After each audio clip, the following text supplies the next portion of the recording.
இந்த இடத்த பார்க்கும்போது இது பனியா அல்லது புகையா அப்படின்னு சொல்லிட்டு உங்களுக்கு சந்தேகம் வரும். உண்மையிலே வந்து இது புகை கிடையாதுங்க, பனி தான். இந்த பனி பெய்யும்போது கொஞ்சம் மழையும் பெஞ்சா எப்படி இருக்கும்? அப்படி தாங்க இருந்தது. அங்கே வந்து மழை பெஞ்சிட்டே இருந்தது.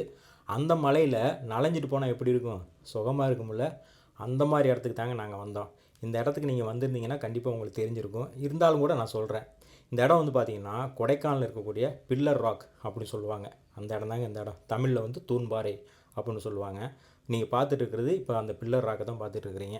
இதில் வந்து பார்த்திங்கன்னா அப்படியே புகை மூட்டை மூடிடுச்சுங்க. 3 தூண் அப்படியே தெரியும், கண்டிப்பாக தெரியலை. அதுக்கப்புறம் வந்து பார்த்திங்கன்னா குணா கேவ், அங்கே தாங்க வந்தோம்.